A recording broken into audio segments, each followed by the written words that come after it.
Olá pessoal, professor Luiz Lima aqui e esse é um projeto que pretende atualizar você, estudante de Direito, pretende fazer concurso público, pretende fazer a OAB, já é advogado? Aqui nós vamos fazer comentários sobre atualizações legais, jurisprudenciais e enfim, comentar aquilo que interessa o campo jurídico, especialmente no direito administrativo, direito penal, processual penal e legislação extravagante. Bacana? Então olha só, vou te pedir a gentileza, assista o vídeo, se inscreva no nosso canal, compartilhe com os amigos e claro, faça comentários. Gostou? Manda o like, não gostou? Deixa o dislike, faz parte, não tem problema não.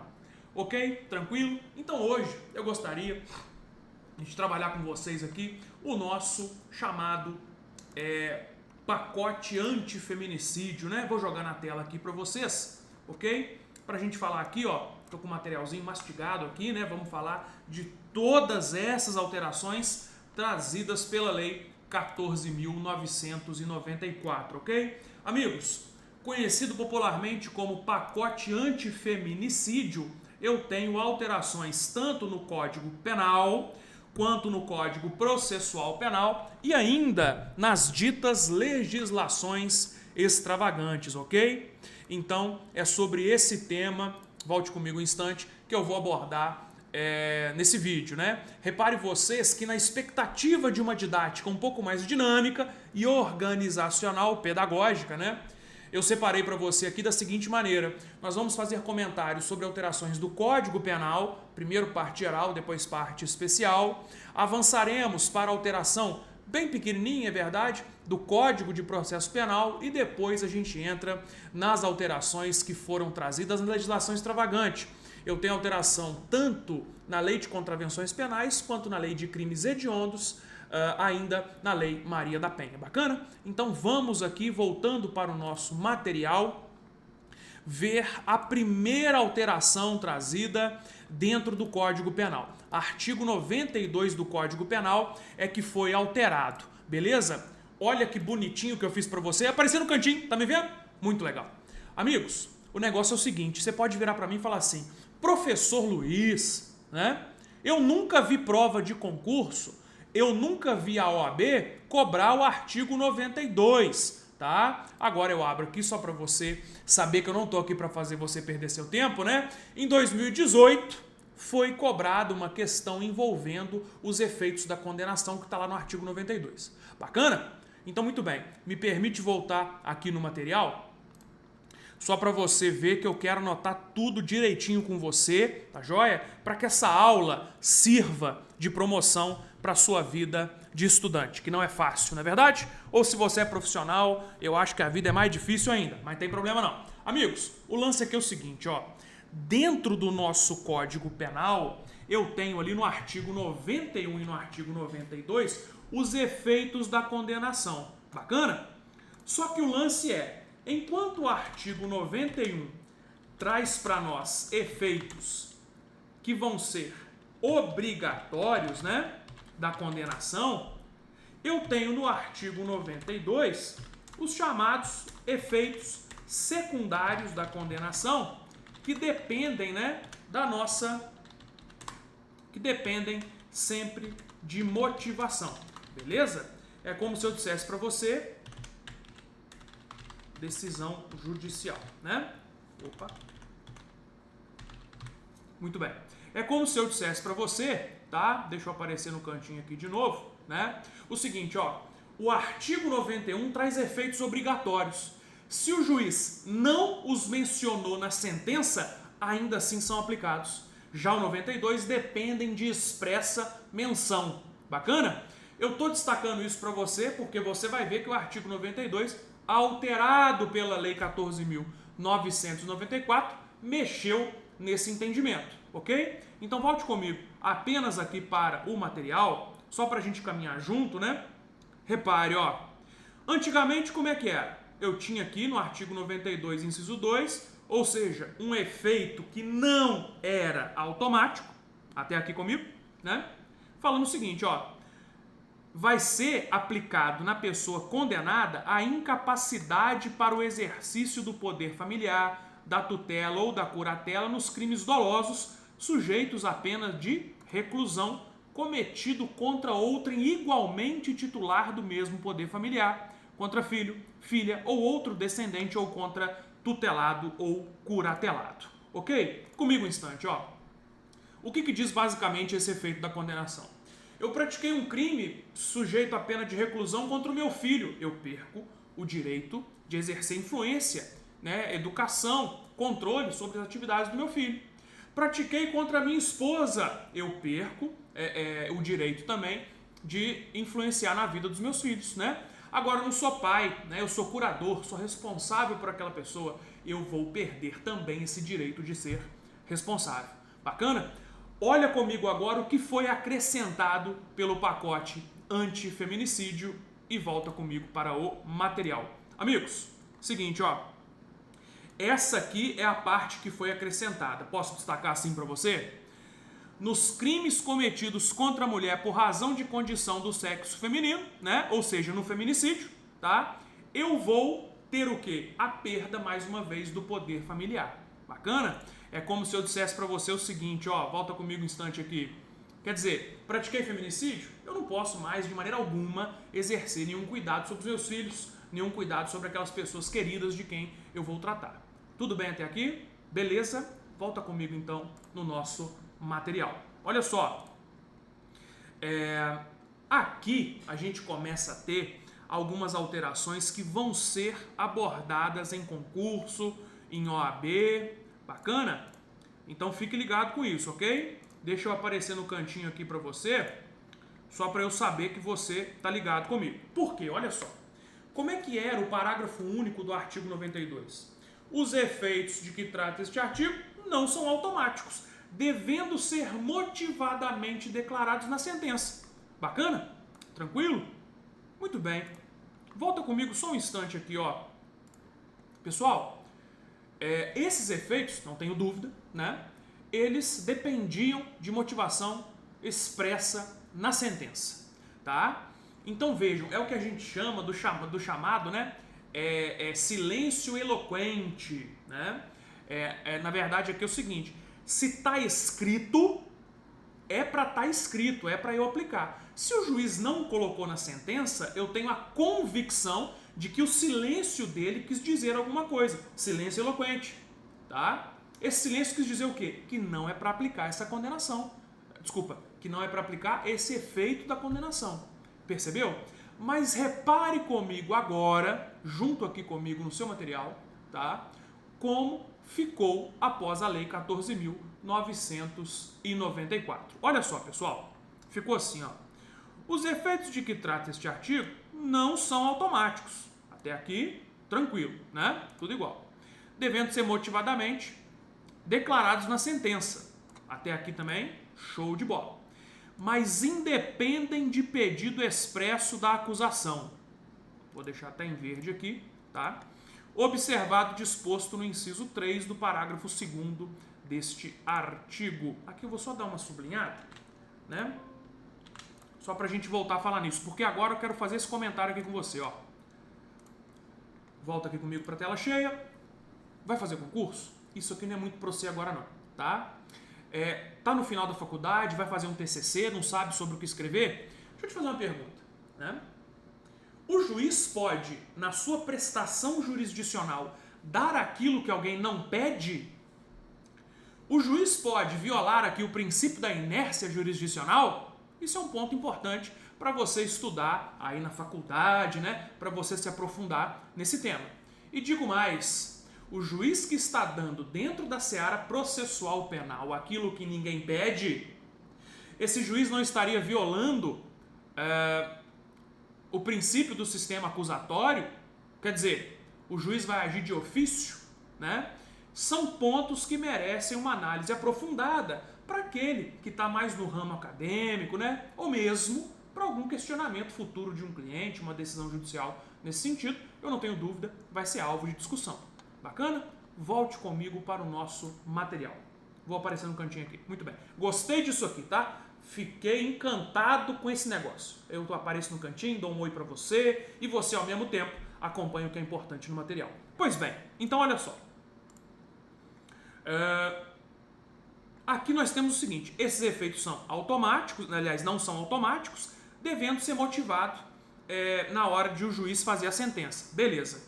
Independe de pedido expresso da acusação. Já destaquei esse ponto para você, que merece aí um cuidado, especialmente na seara técnica, né? Tá trabalhando, ou então você tá na academia, esse ponto é importante. Vai fazer prova, é o que vale, tá previsto na lei, objetivamente, é assim que a gente vai aplicar. Só que eu devo observar o disposto no inciso 3 do parágrafo 2º desse artigo. Não é isso que está falando aqui para nós? Vamos pular lá para o parágrafo 2º, inciso 3, beleza? Olha só, deixa eu até cortar isso aqui para ficar mais dinâmico aqui para você. Deixa eu cortar aqui assim. Não corta não? Pera aí. Aê, garoto. Muito bem. Seguinte. Ao condenado por crime praticado contra a mulher por razão de condição do sexo feminino, nos termos do parágrafo 1º, artigo 121-A deste Código, serão, inciso 3, automáticos os efeitos do inciso 1 e do inciso 2 do caput, né? Que são esses aqui que a gente já estava estudando, tá? E também o inciso 2 do parágrafo 2º deste artigo. Ou seja, volta para mim só um instante, meus amigos. Os efeitos do artigo 92 passam a ser automáticos se eu estou sendo condenado por feminicídio. Entendeu isso? Olha só a dinâmica. Eu estou mudando o efeito da condenação, que era de fundamentação necessária na sentença, estou transferindo ele para ser automático. Isso se, e somente se, acompanha comigo a dinâmica, eu fui condenado pelo 121A, lá no seu parágrafo 1º, que nada mais é do que o feminicídio. Bacana? Tranquilo? Agora me permita jogar para você no material exatamente a hipótese de condenação, veja agora, que me faz ter efeitos do artigo 92 automáticos. Veja bem, eu vou jogar no material para você, ó. Pessoal, o lance é o seguinte, se eu trago aqui para você o artigo 121A, parágrafo 1º, né? Eu estou falando exatamente das hipóteses em que eu mato uma mulher por razões da condição do sexo feminino. Posso colar aqui para você? Só para você não se perder, ó. Olha o que é o 121, parágrafo 1º. Eu não colei inteiro, né? Deixa eu colar inteiro aqui para você saber que eu não estou inventando porra nenhuma. Ó, desculpa. Que eu não estou inventando nada, né? Não quero te induzir a erro. Ó. Matar a mulher por razão da condição do sexo feminino, pena reclusão de 20 a 40 anos, né? Considera-se que a razão de condição do sexo feminino quando é violência doméstica familiar ou menosprezo ou discriminação à condição de mulher. Bacana? Volta comigo um instante. Entendeu isso? O artigo 91, é isso mesmo, tá? Sempre teve efeitos automáticos, né? O juiz não mencionar, tá? Não importava, ainda assim seria aplicado. Bacana? O 92 traz os chamados efeitos o quê?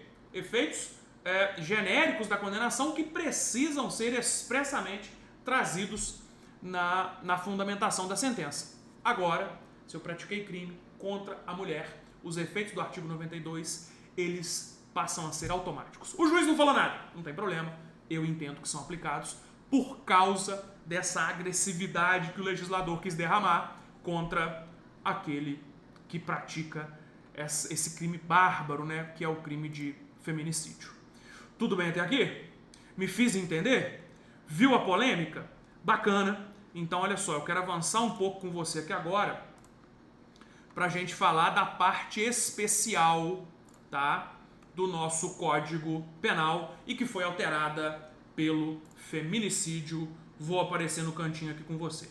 Pois bem, amigos, o negócio é o seguinte, ó, eu tive alteração no artigo 121, que é o crime de homicídio, no artigo 129, que é o crime de lesão corporal, nos capítulos, aliás, no capítulo dos crimes contra a honra, eu também tive alteração, e ainda no artigo 147, que traz para nós o crime de ameaça, ok? Pois bem, simplificando para você, o que estava previsto no 121 como qualificadora foi extraído e entregue no 121A. é dizer para você, antes da lei, o homicídio era qualificadora. Após a lei, o feminicídio, né, virou um crime autônomo. Mas olha só, a nossa pena era de 12 a 30 anos. Tá vendo aqui? A nossa pena passou para quanto? A nossa pena passou para 20 a 40 anos. Percebeu? Tranquilo? Pois bem, me permita voltar um pouco aqui para você focar em mim agora, porque note, eu não tenho dúvida que a lei anterior era uma lei benéfica em relação à lei posterior. Então é claro que todos aqueles que tenham praticado o fato antes da entrada em vigor dessa lei, mesmo que ainda não tenham sentença, mesmo que o processo, que a instrução ainda esteja por acontecer, essa galera, claro, ela vai ter a pena de 12 a 30. Ok? Quanto a isso, molezinha. Eu não posso fazer o quê? Fazer uma ultraatividade dessa lei, né? E também, claro, não vai caber a retroatividade maléfica nesse caso. Perfeito. Até aqui, sem tirar nem pôr. Mas me permita uma crítica, tá? Pessoal, eu sei que o pacote anticrime lá em 2019, eu sei que ele aumentou a pena máxima do artigo 75 do Código Penal de 30 para 40 anos, tá? E por favor, eu não tenho dúvida de que a prática do feminicídio é gravíssima e merece toda a repressão do aparato estatal. Mas veja você, uma pena de até 40 anos, sabendo nós que as prisões brasileiras são do jeito que são, eu pergunto para você se isso não se reverte numa possível pena perpétua. E você sabe, tá, que pena perpétua no Brasil é proibido. Não é verdade? É uma das hipóteses de sanção processual proibidas. Percebeu?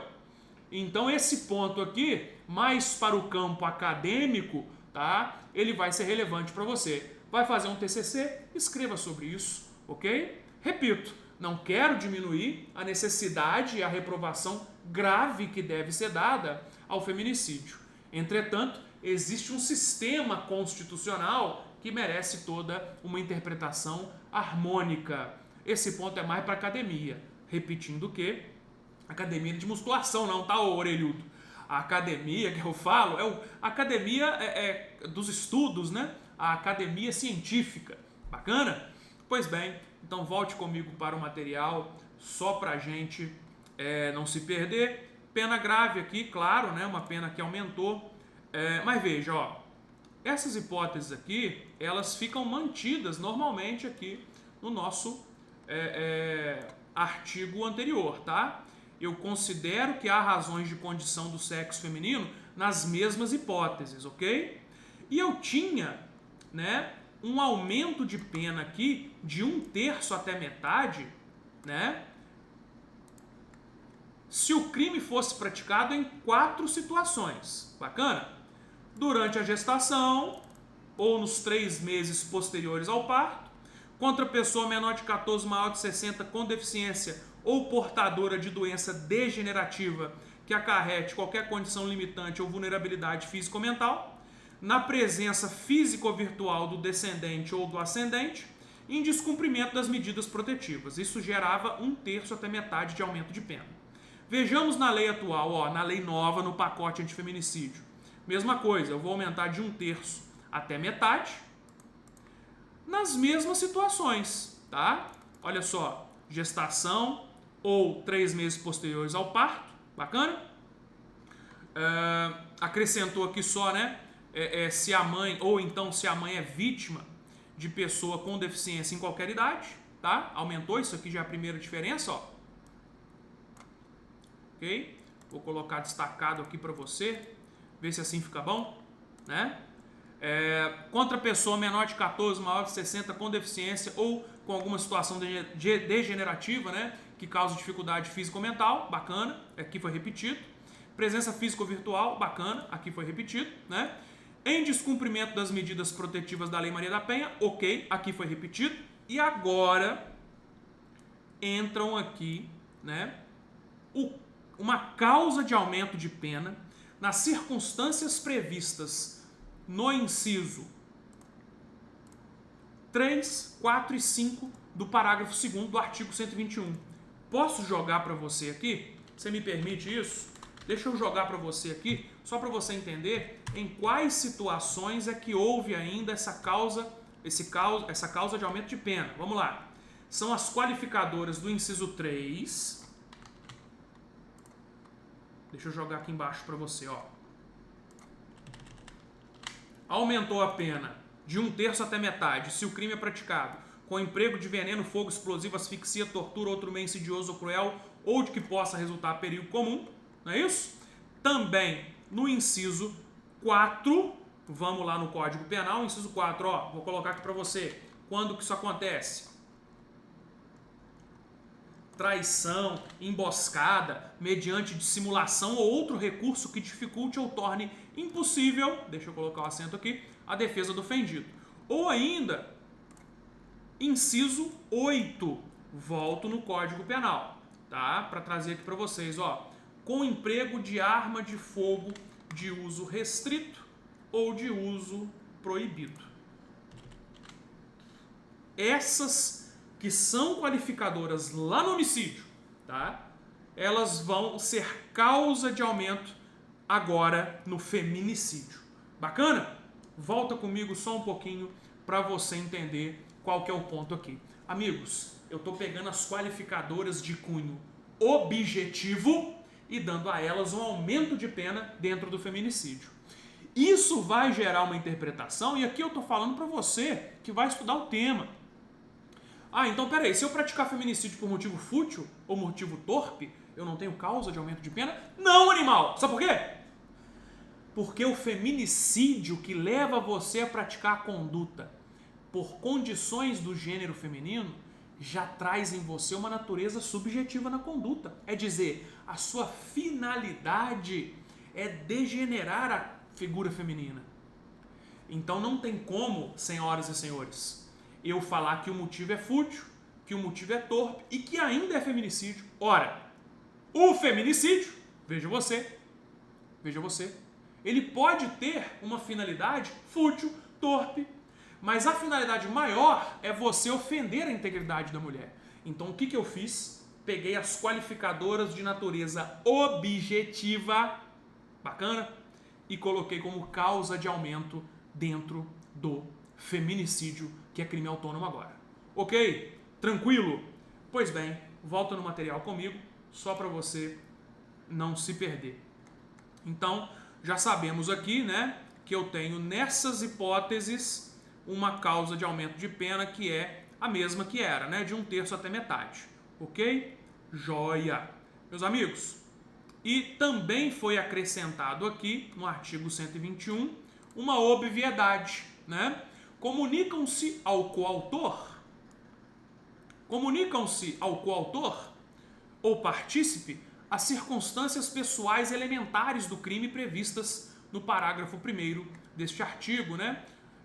Quer dizer, imagine vocês o seguinte, o que eu estou tendo aqui? A chamada comunicação, tá, das circunstâncias, né? Comunicação das circunstâncias. Porque olha só, se eu ajudo alguém, né, a matar a esposa por conta de condições do sexo feminino, né? O cara fala assim, ih, rapaz, minha mulher tá me enchendo a porra do saco, eu não aguento mais, eu vou matar essa desgraçada, né? O que tem aqui? Eu tenho uma pessoa, né, que está auxiliando o outro a praticar o feminicídio. Ela só é esposa daquele rapaz que eu estou ajudando, não é minha. Ainda assim eu respondo por feminicídio? Sim, porque as circunstâncias que são elementares se comunicam entre coautores ou agentes. Entendeu isso? Tranquilo? É óbvio, já quero te vacinar aqui, que o conhecimento da relação e do desprezo do gênero feminino deve estar dentro da minha esfera de conhecimento, né? É claro, ninguém responde objetivamente no direito penal, só responde subjetivamente. Bacana até aqui? Tudo bem? Volte comigo então para o nosso material, só para você saber então que aqui eu tenho a chamada comunicação das circunstâncias elementares, né? Só que aí, meus amigos, isso já é previsto no nosso Código Penal, lá no artigo 30, né? Eu achei que era o 29, mas lembrando aqui rapidamente, é o artigo 30. Tudo bem? Tranquilo? Me permite avançar um pouco? Então vamos ver aqui agora as alterações causadas pelo pacote antifeminicídio no artigo 129, que é o de lesão corporal. Bacana? Deixa eu aparecer no cantinho de novo aqui, só pra gente caminhar juntos, né?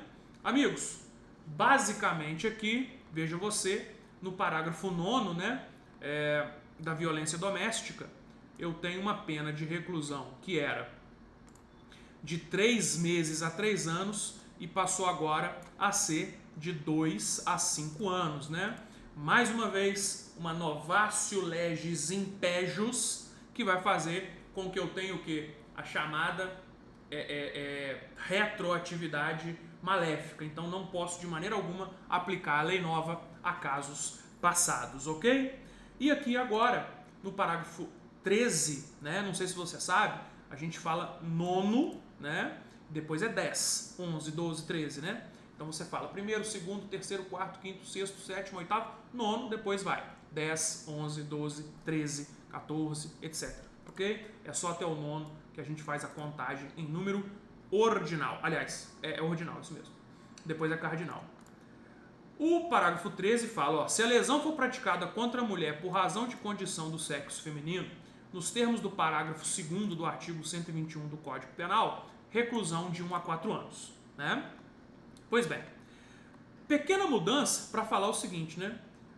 As hipóteses de condição do sexo feminino que levam ao feminicídio não estão mais no parágrafo 2º-A do artigo 121. Agora elas estão no parágrafo 1º do artigo 121-A. Então só troquei a referência do artigo, beleza? E depois é o que é mais importante para você. Eu tenho uma pena que era de 1 a 4. Essa pena passou a ser de 2 a 5 anos. Beleza? Mais uma vez, novatio legis impejus, né? Uma nova lei em prejuízo. Eu não posso fazer essa lei retroagir, porque nitidamente é uma lei prejudicial, maléfica para o réu. Tudo bem? Posso avançar mais um pouco? Essa parte aqui fica mais dinâmica, é mais alteração de pena mesmo, né? Então destaco para vocês agora um outro aumento de pena, tá? Só que agora dentro dos crimes contra a honra, ok? Eu até destaquei aqui porque não havia nenhuma correspondência, né?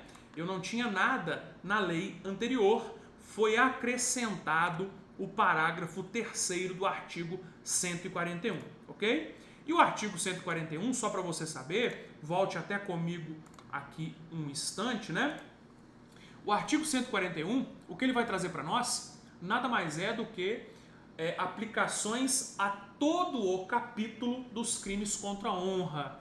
Então, o que eu vou falar para vocês do artigo 141, na verdade, se aplica ao crime de calúnia, difamação e injúria, respectivamente, artigo 138, 139, 140 do Código Repressivo ou do Código Penal.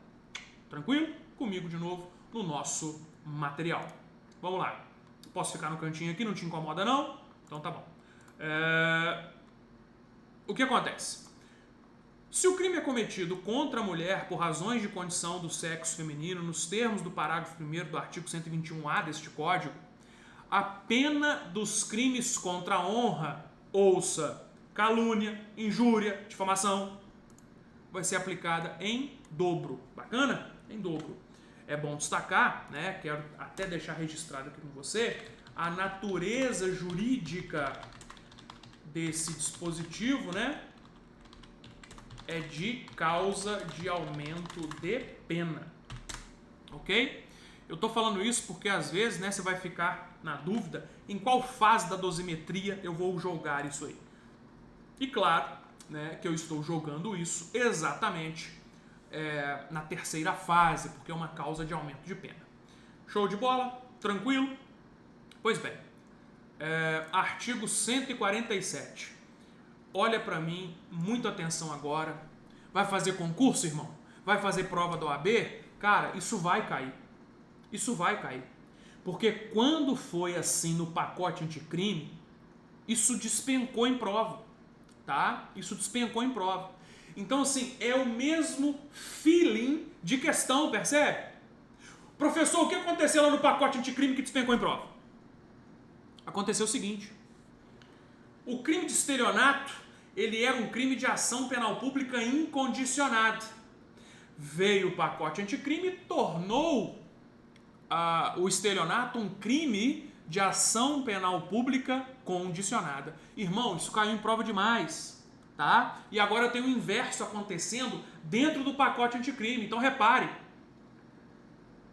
a ameaça é crime de ação penal pública condicionada à representação. E regra geral, o pacote antifeminicídio manteve assim. Manteve assim. Porém, qual que é o jump off the cat, também conhecido como pulo do gato, né? Se você fala inglês fluente igual eu, né? Você entendeu quando eu disse jump off the cat. Riu um pouquinho agora? Deu pelo menos um puxou assim? Quando isso acontece, dispara endorfina no seu organismo que aumenta o seu grau de concentração. Então ouça. Ouça. Se a ameaça é praticada contra a mulher em razão de condição do gênero feminino, ou seja, conforme o parágrafo 1º do artigo 121A, o crime é de ação penal pública incondicionada. Já estou até vendo a questão da OAB, né? Fulano de tal, ex-marido da ciclana, não aceitando o término da relação, né? Ameaçou de morte. Se não ficar comigo, não vai ficar com mais ninguém, né? Aquele tipo de homem que acha que é macho, mas na verdade tem problemas com a macheza, a verdade é essa, né?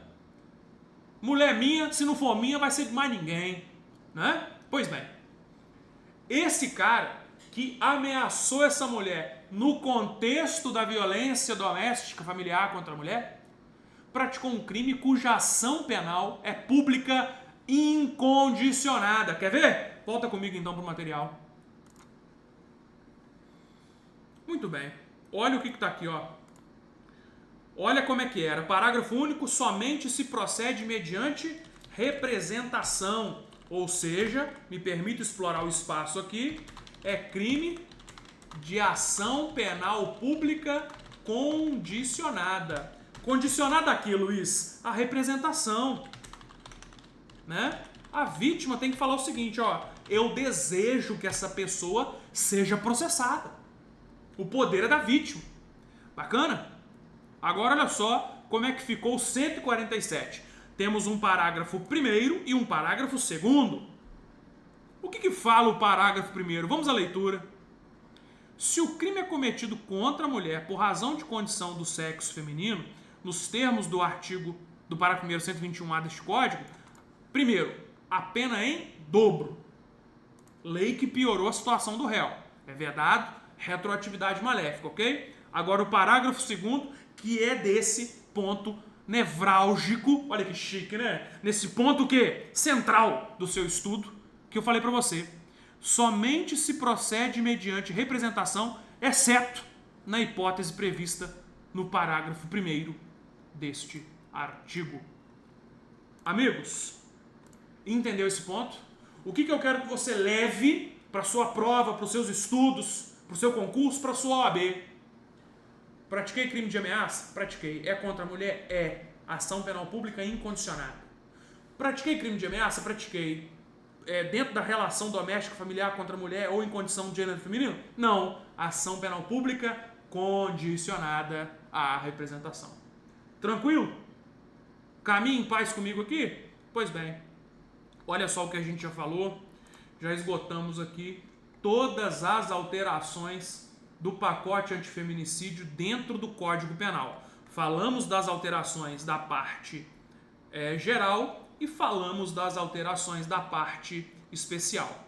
Tudo bem? Só para que eu canonize aqui com você, né, no sentido, claro, de deixar sagrado, pura as suas anotações, né?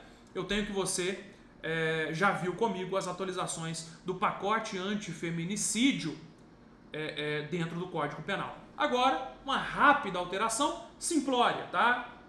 Ah, vai cair em prova? Não sei, não é um perfil de cobrar muito isso não. Mas, vamos lá. É a atualização, né? Olha só. Alterações no Código de Processo Penal, meus amigos. Deixa eu dar um destaquezinho aqui, ó. Como é que era, né? O artigo 394A estava escrito assim, ó. Os processos que apurem a prática de crime hediondo terão prioridade de tramitação em todas as instâncias, né? Ok. Como é que ficou? Os processos que apurem prática de crime hediondo ou violência contra a mulher terão prioridade de tramitação em todas as instâncias, né? Basicamente, acrescentei o quê? Ou violência contra a mulher, né? Isso aqui foi acrescentado com a nova lei. Tranquilo? Aí você fala assim, mas já não era todo crime de violência contra a mulher? Já não era crime hediondo? Não. Pior que não. Tá? Pior que não. Deixa eu te explicar. Eu posso ter lesão corporal contra a mulher, não é crime hediondo, né? Eu tenho crime de ameaça contra a mulher, não é crime hediondo. São crimes que envolvem violência contra a mulher e que não são crimes hediondos, ok? Então reparem que todos os crimes agora com violência contra a mulher têm prioridade de tramitação. Bacana? Pois bem. O ponto aqui é, ó, talvez cobrado, não sei. Vamos ver. Não é muito típico de prova de OAB, de concurso não, tá? A não ser, claro, uma prova para juiz, para promotor, porque está dentro do procedimento. Mas vejamos aqui, ó. Os processos que apurem a violência contra a mulher independerão do pagamento das custas, taxas ou despesas processuais, salvo em caso de má-fé. De repente uma prova cobra essa exceção, né? Coloca assim para você, ó, sem exceção nenhuma, e tá errado, salvo no caso de má-fé, né? E aí o parágrafo 2º, para não deixar dúvida, né? Ele virou e falou o seguinte: as isenções de que trata o parágrafo 1º deste artigo aplicam-se apenas à vítima, beleza? Não vem você falar que o réu vai se beneficiar de uma coisa que foi feita para prejudicá-lo. Olha a interpretação teleológica, né, da norma.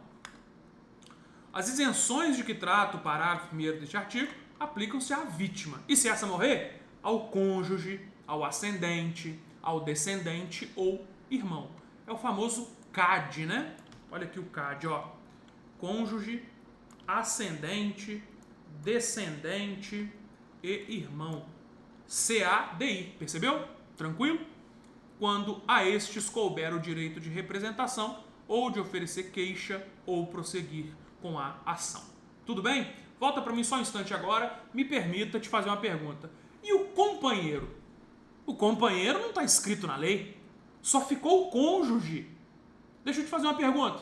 Qual que é a diferença? Companheiro é com quem você tem uma união estável, né? Nos termos da lei civil. Cara, direito civil, né? Chata, bem, tudo bem. Cônjuge é com quem você é casado no cartório, né? Faz a certidão.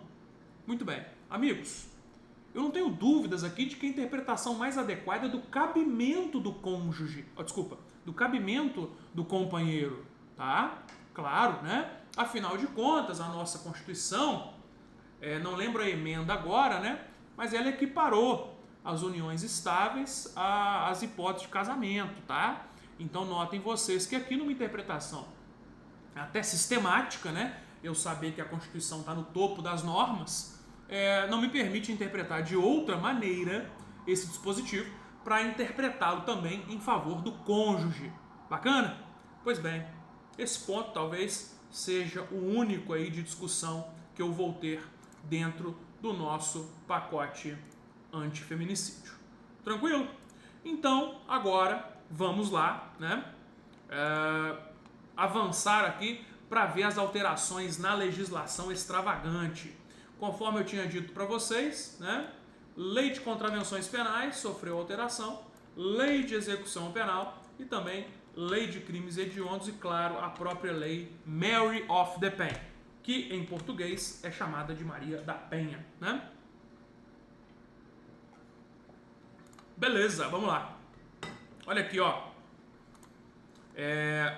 Vou, mais uma vez, tentar organizar para você da seguinte maneira.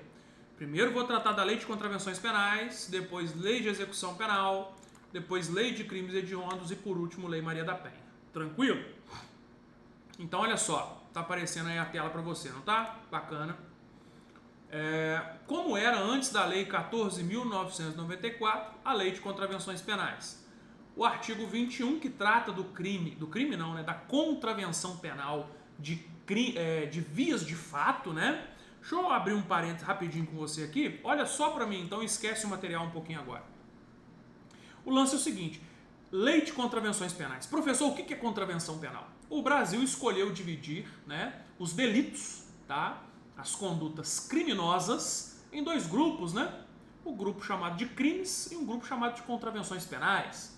As contravenções penais, elas geralmente são condutas menos graves, tá? E aí vão gerar, por exemplo, né, penas mais simples, né, penas menores, tá? E também, claro, uma repressão muito menor. Até porque elas são consideradas infrações de menor potencial ofensivo, lá nos termos do artigo 61, 62, não lembro de cabeça agora, da Lei 9.099. Você pode ouvir falar crime anão, crime liputiano, né? Que são maneiras a como a gente se refere à contravenção penal. Tudo bem? E vias de fato, que desgraça é essa, né? Pessoal, vias de fato, geralmente, é aquele engalfinhamento que antecede o porradão, tá ligado? Né? Tive uma rusga ali, me estranhei com você, te empurrei, tá? Isso é um exemplo de vias de fato.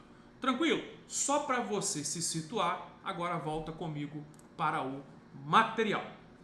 Como que era aqui, né? Aumenta-se a pena de 1/3 até metade se a vítima é maior de 60 anos. É assim que era previsto, tá?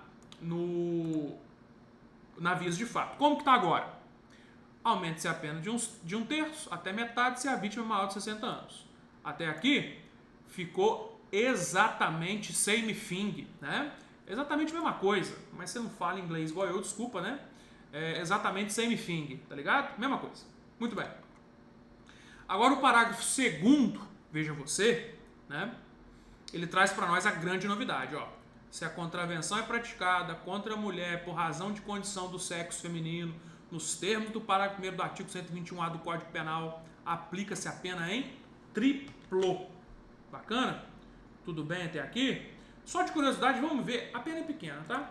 Só de curiosidade, deixa eu trazer para vocês aqui qual que é a pena, né, das vias de fato. Vejamos aqui, ó. Tô colocando para vocês aqui, ó. De 15 dias a 3 meses. Deixa eu colocar para vocês aqui. Só para usar, ó. Prisão simples de 15 dias a 3 meses, né? Se o fato não constitui crime, quer dizer, se o fato não é uma lesão corporal, por exemplo, tá? Então, quer dizer, a pena vai de 45 dias até 9 meses, né? Ainda fica dentro de uma infração de menor potencial ofensivo, tá? É importante a gente destacar isso aqui, beleza? Então, essa alteração na Lei de Contravenções Penais. Show de bola? Agora vamos ver a Lei de Execução Penal, né? Que também, claro, sofreu as alterações da Lei Maria da Penha. Pois bem, no artigo 41, né? Você tinha direitos que poderiam ser suspensos pelo diretor do estabelecimento e que agora somente podem ser suspensos pelo juiz da execução, tá? A meu ver, isso aqui é até uma lei benéfica, né, para o réu, né? Afinal de contas, a suspensão do juízo demanda um processo com contraditório, ampla defesa, toda uma estrutura, e o ato motivado do diretor do estabelecimento, claro, também deveria garantir o contraditório e ampla defesa, mas era uma decisão menos técnica, né? Agora vamos lá. O preso que foi condenado por crime contra a mulher em razão de condição do sexo feminino não poderá usufruir do direito à visita íntima, pessoal. Esse aqui é o grande pulo do gato, ó. Não tem como você ter visita íntima para aquele que foi condenado por feminicídio. Faz sentido para você, né? Acho que faz, né? Do ponto de vista mais estrito, tá? Agora, mais uma vez, me permita voltar aqui. Esquece você que vai fazer concurso aqui agora. Eu quero você da faculdade. Quer escrever um TCC? Tema interessantíssimo, né? O sexo é uma necessidade biológica de qualquer pessoa, fisiológica e biológica, tá? Deixa eu te fazer uma pergunta. Sexo e a necessidade do homem de fazer sexo na cadeia é um tema muito pouco explorado, tá? Gosto bastante da obra de César Roberto Bittencourt, que fala sobre a falência do sistema prisional. Ele tece comentários nesse sentido aí. Bacana?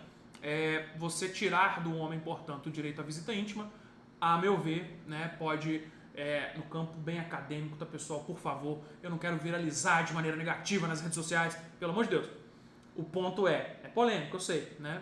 O sexo é uma necessidade, tirá-lo pode ofender a dignidade humana. Bacana? Polêmico, eu sei, tá? Não vem você agora ficar me xingando, não, porque o que eu tô falando, eu tô indicando até obra, até bibliografia para você saber que aqui tem muita fala com responsabilidade. Tudo bem? Então, nós temos aqui, ó, o artigo 86, que também sofreu alteração, não tinha correspondente, né? Foi acrescentado o parágrafo 4º, tá? Fala o seguinte: será transferido para estabelecimento penal distante do local de residência da vítima, ainda que em outra unidade federativa, inclusive da União, o condenado ou preso provisório que, tendo cometido crime de violência doméstica familiar contra a mulher, ameace ou pratique violência contra a vítima ou seus familiares durante o cumprimento da pena. Amigos, vamos lá, isso é polêmico, hein? Existe direito subjetivo do réu de receber a pena perto do local onde sua família reside? Isso vai dar conflito, tá? Isso vai dar choque, né?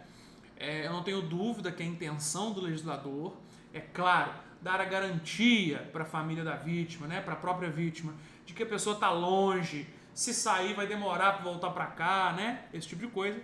Porém, né, existe também um direito do réu para garantir a sua ressocialização, ficar cumprindo a pena num local mais próximo da família. Bacana? Não se trata, conforme eu falei anteriormente, de um direito subjetivo, né? Há quem diga que mas é uma tese bem minoritária. Bacana? Esse ponto vai ser interessante também. Agora me permita outro questionamento diante desse dispositivo que foi acrescentado, tá?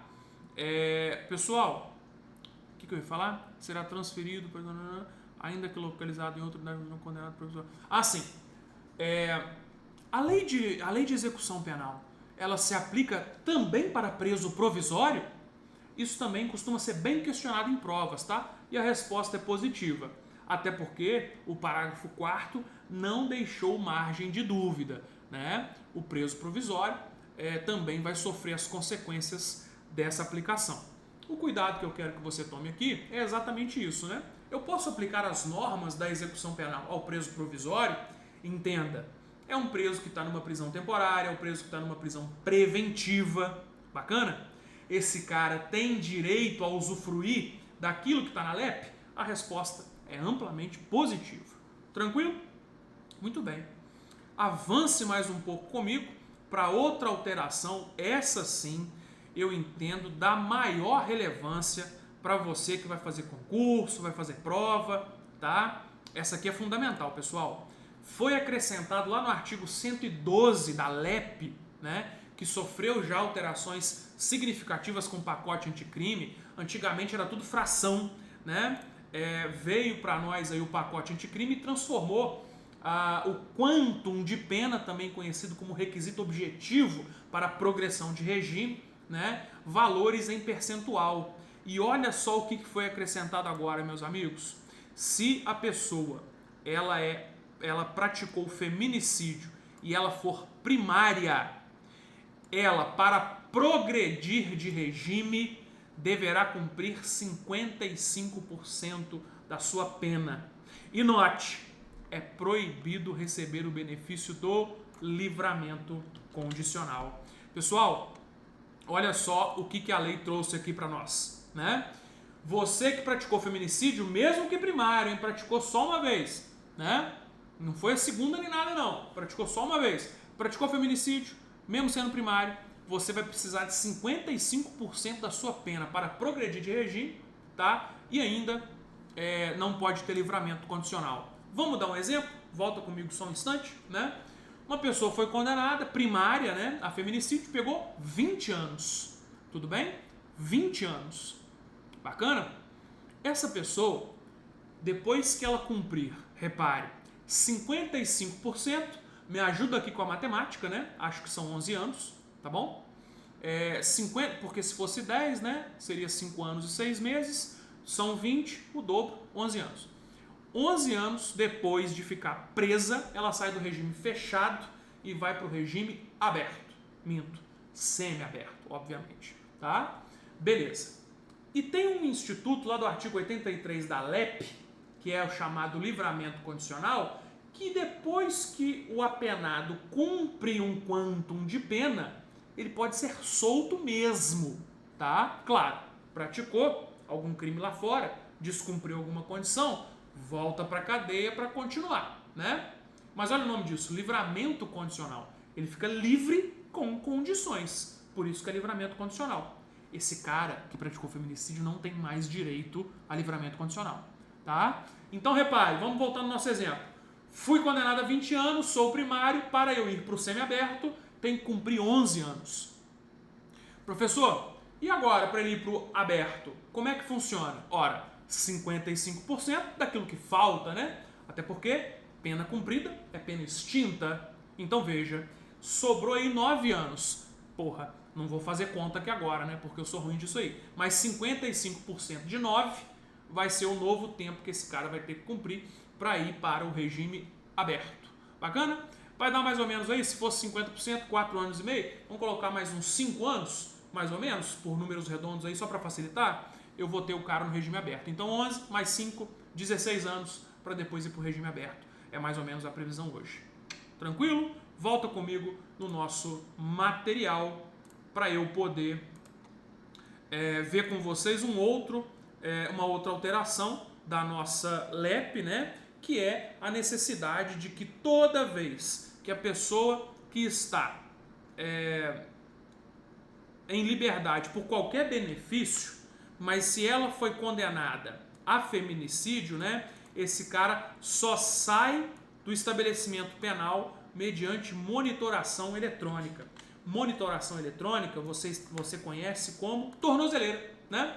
Tornozeleira, então, é o cara que sai da cadeia por qualquer motivo, ele vai responder, ele vai sair, mas com tornozeleira. Tranquilo, tranquilo? Sem BO? Me permita então avançar com você, né? Esgotei as alterações, claro, da lei de execução penal e quero chegar agora na lei de crimes hediondos, a lei 8.072, tá, pessoal? Ela que trouxe também pequenas alterações aí, só uma adequação, né? Basicamente, ao crime de feminicídio, que agora é crime autônomo dentro do 121A. Bacana? Olha só, o feminicídio, né, a lei de crimes hediondos, ela já previa o feminicídio dentro aqui do inciso 6, tudo bem? Tá vendo o destaque aqui comigo, não tá? Dentro do inciso 6, eu tinha o feminicídio como uma qualificadora do crime de homicídio e, portanto, era considerado hediondo. E agora o que foi feito? Ó, repare que tem um vácuo aqui, que era onde estava o inciso 6. Ele foi excluído. Acho que não dá para... Deixa eu só colocar um. Sim, vai dar, né? Tem esse vácuo aqui agora, ó. Pula do inciso 5 para o 7, percebeu? E acrescentou a linha 1B para falar do... A linha não, desculpa. O inciso 1B para falar que agora o feminicídio também é crime hediondo. Amigos, atenção nisso aqui. Não alterou nada, tá? Só adequei o texto legal. É o chamado princípio da continuidade normativo típica, né? Se eu entender que o crime era hediondo num dispositivo, passou a ser hediondo em outro dispositivo. Eu não posso falar aqui de maneira alguma, né? Em uma lei que perdeu a sua hediondez, o crime perdeu a sua hediondez pela mudança, né? Não dá para falar isso, tá? Não posso pensar numa lei que retroage em favor do réu, porque em momento algum perdeu a hediondez. O STJ, quando definiu esse princípio da continuidade normativo típica, deixou claro para nós que materialmente a conduta nunca deixou de ser hedionda, né? Então, quer dizer, formalmente saiu lá do inciso 1, mas foi automaticamente migrada para o 1B. Então não dá para falar de maneira alguma em novatio legis in melius, né? Melhorou a situação do réu, abolicio crimes, nada disso. Bacana? Volte comigo para o nosso material. Então temos aqui, tá, a única alteração da lei de crimes hediondos, ok? E por último, né, como alteração do pacote antifeminicídio, tá, a gente tem uma alteração na Lei Maria da Penha. Eu não sei se vocês sabem, e se não sabem, me permita aparecer no cantinho da tela aqui, que o único crime previsto dentro da Lei Maria da Penha é o crime de descumprimento de medidas protetivas, tá? Então repare, dentro da Lei Maria da Penha, eu não tenho inúmeros crimes que eu pratico contra a mulher. Não. Lá o que eu tenho é o chamado manto protetor, o microsistema, né, que traz para nós um contexto de realidade de aplicação da norma que, claro, visa proteger a mulher vítima de violência doméstica e familiar. Bacana? Pois bem, aqui, em resumo, né, eu tinha uma pena nesse crime de 3 meses a 2 anos, tá? E esse crime passou a ser de 2 a 5 anos e multa, né? E claro, uma coisa também que não pode passar despercebida, era a pena de detenção, virou pena de reclusão, tá? Pessoal, olha que ponto interessante, né? Pena máxima 2 anos passou a ser de 5 anos, né? E a pena mínima aqui também passou a ser de 2 anos e era de 3 meses, né? Aqui é muito comum a gente falar, não é boa a referência da Lei Maria da Penha, mas é comum a gente falar que se um crime vai até 2 anos, ele é uma infração de menor potencial ofensivo. E o crime que tem a pena mínima superior a 1 ano, como ficou agora, né? Ele é um crime de médio potencial ofensivo. Tranquilo? Beleza? Muito bem. Meus amigos, em poucos minutos aí, né, o vídeo ficou até um pouco maior do que eu queria, vimos as atualizações todinhas da lei 14.994. Bacana? Só para finalizar, quero fazer aqui uma provocação com você. E a prisão temporária? A lei não foi alterada para incluir o cabimento dela na lei de crime, do crime de feminicídio. E aí eu te pergunto, cabe ou não cabe prisão temporária no crime de feminicídio? Amigos, é bem verdade que eu tenho julgados do Supremo falando que o rol da lei de prisão temporária, ele é um rol taxativo, ou seja, eu só posso ter prisão temporária para os crimes que estão expressamente lá previstos. Mas vem aqui, deixa eu te fazer uma pergunta. Essa lei tornou mais grave ou menos grave o crime de feminicídio? Mais grave. E veja, já era cabível quando o crime de feminicídio estava como qualificado dentro do homicídio, né? Por que não seria cabível agora? Me parece uma interpretação equivocada. E vou além. Qual prisão que é pior? A temporária ou a preventiva? Obviamente é a preventiva, né? E a preventiva, que não tem prazo, pode ser aplicada. Então por que não seria a prisão temporária? Em resumo, o que eu quero dizer para você é que eu espero que as decisões vão viabilizar a aplicação da prisão temporária, mesmo não constando expressamente no rol da sua lei. Tudo bem?